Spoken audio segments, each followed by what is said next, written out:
ఏడుకొండలనగానే మనకి గుర్తుకు వచ్చేది వెంకటేశ్వర స్వామి.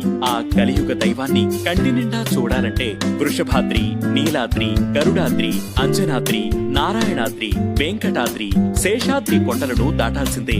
కళ్యాణాద్భుతగాత్రాయ కామితార్థప్రదాయినే శ్రీమద్వేంకటనాథాయ శ్రీనివాసాయ తే నమః. కళ్యాణాద్భుతగాత్రాయ కామితార్థప్రదాయినే శ్రీమద్వేంకటనాథాయ శ్రీనివాసాయ తే నమః. ఆ ఏడుకొండల పేర్లకు వెనక కొన్ని కథలు ఉన్నాయి. వృషభాసురుడు అనే శివభక్తుడు బలగర్వితుడై శ్రీహరితోనే యుద్ధానికి తలపడ్డాడు. యుద్ధంలో చావు తప్పదనుకుని నీ చేతిలో మరణించడం నా మహద్భాగ్యం, నీ ఉన్న ఈ పర్వతానికి వృషభాచలం అన్న పేరు ప్రసాదించాలని శ్రీహరిని వేడుకున్నాడు. స్వామి ఆ వరం ప్రసాదించి అతన్ని వధించాడు. స్వామివారికి తొలిసారిగా తన తల నీలాలు సమర్పించిన భక్తురాలి పేరు నీలాంబరి. ఆమె భక్తికి పరవశించిన స్వామివారు సప్తగిరులలో ఓ కొండకు ఆమె పేరు పెట్టారని ప్రతీతి.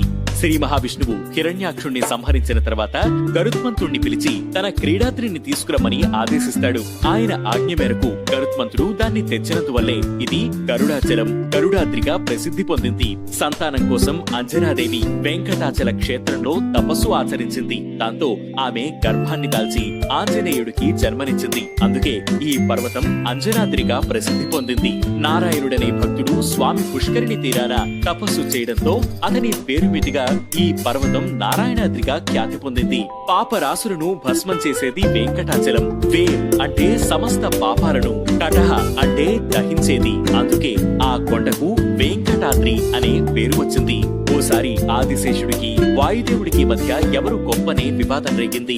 నీకు శక్తి ఉంటే నన్ను కదుల్చు అంటూ ఆదిశేషుడు కొండను చుట్టుకున్నాడు. వాయుదేవుడు అతన్ని విసిరివేయగా పర్వతంతో పాటు ఇక్కడికొచ్చి పడతాడు.